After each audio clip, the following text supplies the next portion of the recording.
Oceans and carbon cycles. Here we go, kids. The ocean is a system. As we know, a system needs parts and has a function. Here's a list of parts that a previous class has come up with. Here's an image of parts of an ocean. Functions of an ocean. Global conveyor belt that we have talked about. This is such an important function. Why? Because it distributes heat throughout Earth as those warmer ocean currents move away from the equator, distributes heat, which regulates weather and climate.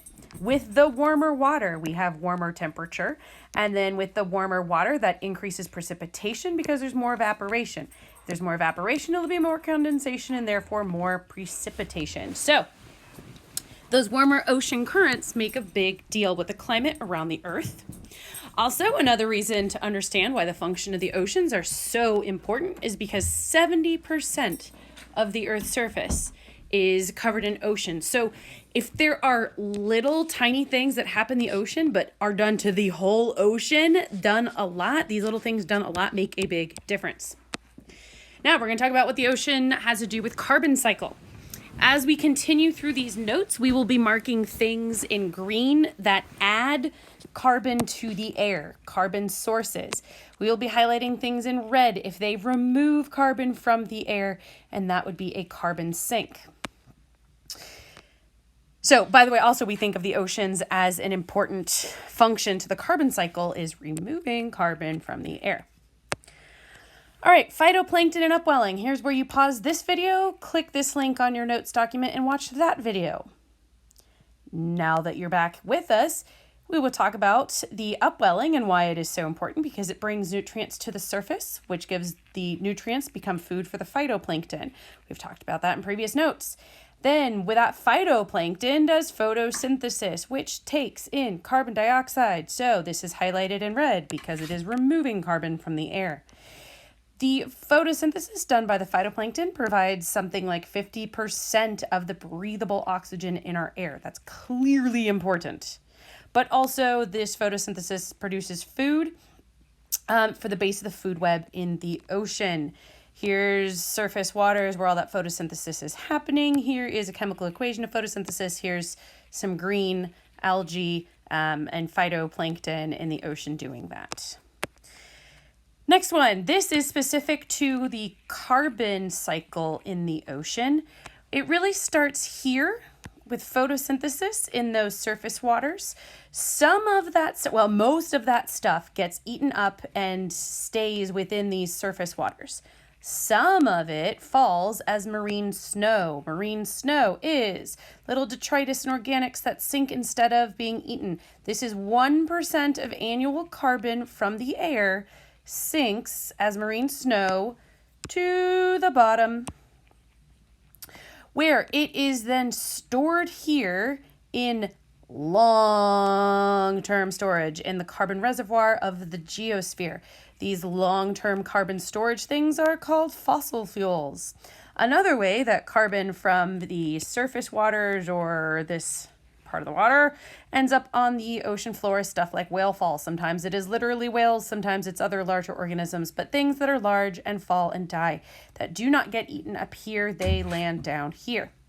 That can also turn into fossil fuels, but actually a lot of these things get eaten up by little benthic organisms, hadal benthic, which is just a crazy way of saying stuff on the surface of the really deep water. Now, these are all in red because these are carbon stores. This is where carbon is coming in from the air and staying down here. Carbon getting back up from the air. Well, some of these fossil fuels are turned into what are called gas hydrates. And gas hydrates they're really cool. They look like snow. And at surface temperatures, they evaporate very quickly. Technically, that is sublimation. They're going from solids to gases. Anyway, and it's like frozen methane. And it can happen down there where they're called cold seeps, and this stuff can seep back up to the air. Another way that these fossil fuels from down here can end up back at in the air is from hydrothermal vents. This is volcanic activity at the bottom of the ocean.